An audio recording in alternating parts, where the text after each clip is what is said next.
The Galactic Council chamber fell silent as Ambassador Vexthar of the Crithian Empire delivered his ultimatum. His crystalline form pulsed with arrogant luminescence as he addressed the human delegation. Your species will surrender 60% of Earth's resources or face immediate annexation, Vexthar announced, his translator rendering the words in cold, mechanical tones. You have 72 hours. Felix Ramirez, humanity's chief negotiator, remained unnaturally still. Beside him, Dr. Evelyn Chen, humanity's foremost xenobiologist and strategic advisor, placed a hand on his arm.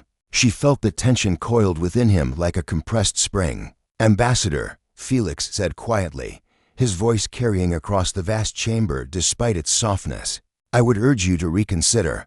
Vexthar's laugh echoed like shattering glass. Around the circular chamber, representatives from 47 advanced civilizations watched with varying degrees of interest and amusement.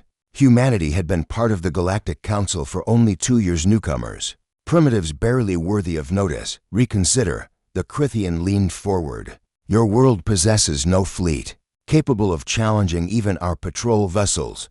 Your weapons are laughably outdated. Your population is confined to a single planet.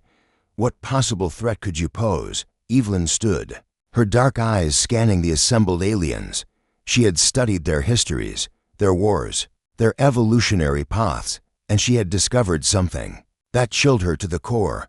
None of them understood humanity's fundamental nature. You've never faced extinction, she said simply. The council chamber erupted in confused chatter. Vexthar's form flickered with what Evelyn had learned to recognize as contempt. Every species faces evolutionary pressures. The Crithian responded dismissively. No, Felix interjected, rising to his feet. She means you've never stood at the precipice of total annihilation by your own hand and chose to step back. You've never built weapons capable of rendering your homeworld uninhabitable, then spent generations learning to live with that knowledge. You've never had to master the art of controlled violence on a planetary scale. Evelyn pulled up a holographic display. Images of Earth's turbulent history materialized above the council floor. Mushroom clouds, world wars, genocide, the climate catastrophe of 2047, the near-extinction event of 2089. We are a species, she explained, her voice steady and clinical, that has repeatedly brought itself to the brink of destruction. And each time, we survived. We adapted. We learned. Not because we're inherently peaceful, but because we became experts at managing our own capacity for devastation. This is supposed to frighten us. Vexthar's amusement was palpable. You admit to being violent primitives. Felix's smile was humorless. We're violent survivors. There's a difference. The 72-hour deadline expired with no response from Earth. Vexthar, true to his word, dispatched the Crithian Third Fleet to enforce the annexation.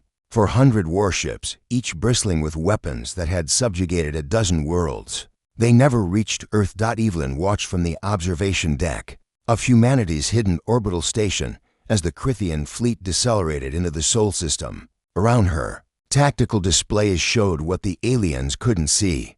17 years of secret development. Humanity's insurance policy against the very scenario now unfolding. Project Ragnarok is active, a technician reported. Felix stood beside her, his face grim. I hope we'd never have to use it. So did I, Evelyn whispered.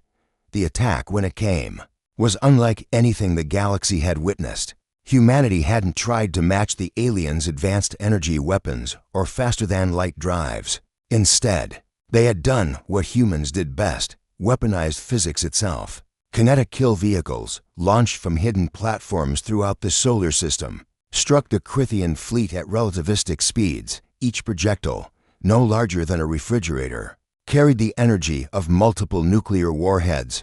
Traveling at 95% light speed, they were undetectable until impact.